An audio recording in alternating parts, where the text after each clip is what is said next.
Kita semua pasti dicoba dengan amanah. Siapa yang bisa menahannya, meskipun pasti sulit. Allah akan memanggil bersama para pemimpin manusia. Diberikan hadiah memilih bidadari yang dia suka. Allah akan memanggil bersama para pemimpin manusia. Diberikan hadiah memilih bidadari yang dia suka. Begitu tingginya hadiah kita, menahan amarah.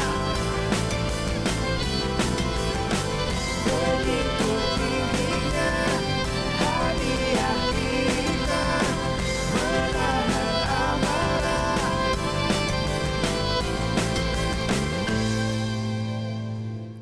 Jemaah Islam itu indah yang dirahmati oleh Allah Subhanahu wa taala. Mari kita belajar dari kisah demi kisah yang mudah-mudahan kita bisa ambil ibroh atau hikmahnya dalam kehidupan kita sehari-hari. Kita akan mendengar kisah hari ini tentang sebuah perang yang terjadi di zaman Rasulullah Shallallahu Alaihi Wasallam karena membela seorang muslimah kehormatannya. Ini dia kisah mengenai perang Bani Koinuko. Ketika Daulah Islamiyah berdiri di Madinah atau di Yathrib, umat Islam hidup bersama-sama dengan orang-orang Yahudi.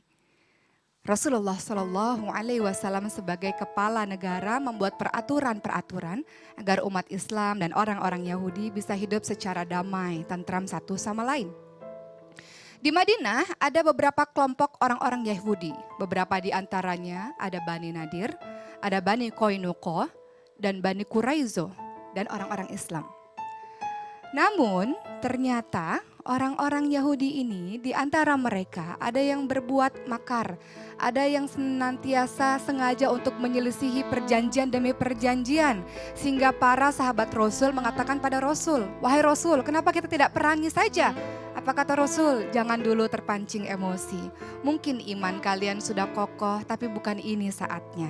Rasulullah Shallallahu Alaihi Wasallam senantiasa mengajarkan kesabaran kepada umatnya untuk tidak terburu-buru dalam mengambil keputusan. Di tahun 2 Hijriah terjadilah perang yang bernama Perang Badar antara umat muslim dengan orang-orang kafir Quraisy, yang mana perang tersebut dimenangi oleh umat muslim. Ketika sampai umat muslim ke Madinah, apa yang terjadi? Rasulullah Shallallahu Alaihi Wasallam mengajak orang-orang Yahudi pada akhirnya untuk memeluk Islam. Namun, apa jawaban dari mereka? Engkau jangan merasa karena engkau sudah mengalahkan orang-orang kafir Quraisy, engkau merasa hebat wahai Rasul. Mereka adalah orang-orang dungu. Sementara kalau engkau memerangi kami, kau tidak akan pernah menemukan orang atau kaum sehebat kami, kata mereka. Belum saja sampai di situ, orang-orang Yahudi ini mulai berbuat sebuah kerusakan yang akhirnya membuat Rasulullah Shallallahu Alaihi Wasallam memutuskan suatu perkara. Apa itu? Pada suatu ketika, seorang muslimah sedang berbelanja di pasar orang-orang Yahudi bernama Pasar Bani Koinuko. Sang muslimah ini menutup auratnya dengan rapi, memakai penutup wajah atau niqab. Kemudian ketika muslimah ini berjalan, banyak orang-orang di sekitar sana yang kemudian mengatakan perkataan-perkataan yang tidak santun, perkataan-perkataan yang tidak baik, mulai melecehkan secara kata-kata. Ketika muslimah ini pada akhirnya berbelanja, ada orang-orang yang kemudian jahil, Usil dengan cara apa? Mencoba untuk membuka cadar atau kain penutup wajah dari wanita tersebut. Bahkan di kisah lain diceritakan ketika wanita yang bernutup aurat dengan rapi itu duduk, kain di bawah kakinya ini diikatkan kepada sebuah tiang sehingga ketika dia berdiri kainnya tersingkap dan terlihatlah betisnya. Hal ini yang membuat pada akhirnya seorang muslim merasa bahwa itu adalah saudara saya, kehormatannya telah diganggu dengan cara seperti itu. Membuat sang muslim ini, sang pemuda ini pada akhirnya marah. Marah kenapa? Karena saudaranya diperlakukan seperti itu, saudara seimannya. Ia tidak kenal dengan wanita itu, tapi ia merasa marah karena saudara seimannya diperlakukan dengan perbuatan-perbuatan yang tidak mengenakan seperti itu. Maka sang muslim pemuda ini yang melihat wanita tersebut pun pada akhirnya berkelahi dengan seorang laki-laki Yahudi yang telah berbuat hal begitu dengan seorang wanita ini. Terjadi perkelahian, pada akhirnya tanpa disengaja orang Yahudi ini pun meninggal dunia karena perkelahian tersebut. Ternyata hal ini membuat orang-orang Yahudi pada akhirnya marah luar biasa. Mereka bersekutu dan bersekongkol untuk mengkeroyok sang pemuda muslim ini dan akhirnya pun terbunuh juga. Hal ini dilaporkan kepada Rasulullah SAW. Apa perkataan Rasul? Rasul tidak menyenangi seorang muslimah diganggu kehormatannya. Rasul tidak menyenangi walau seorang muslimah diganggu nama baiknya. Rasul tidak menyenangi seorang muslimah dizolimi, apalagi sampai dilecehkan dengan dibuka kainnya seperti itu. Dan Rasul pun tidak suka ada nyawa seorang muslim yang terbunuh secara bersekutu dikeroyok dengan cara seperti itu. Maka Rasulullah SAW pun mengumumkan pada seluruh sahabatnya, kini saatnya karena telah ada terjadi seorang muslimah diganggu kehormatannya, maka kita akan mengepung Bani Koinuko. Rasulullah SAW menyuruh pada sahabatnya untuk mengepung dan datang ke arah orang-orang Bani Koinuko untuk menyatakan peperangan. Kenapa? Walaupun cuma satu muslimah, walaupun cuma seorang wanita muslimah, tapi Rasulullah dan para sahabatnya merasa terganggu dengan hal itu. Maka hal itu pun pada akhirnya membuat genderang perang Rasulullah SAW kepada orang-orang Yahudi. Maka apa yang terjadi? Pengepungan itu terjadi selama 2 minggu dan berakhir dengan apa? Berakhir dengan kekalahan dari Bani Koinuko. Mereka menyerah pasrah dengan Rasulullah SAW karena perbuatan yang telah mereka lakukan. Kisah sebenarnya ini menjadikan pembelajaran yang luar biasa kepada kita. Rasulullah SAW di awal-awal senantiasa mengajak para sahabatnya untuk bersabar. Bukan ini saat yang tepat untuk membalas perbuatannya.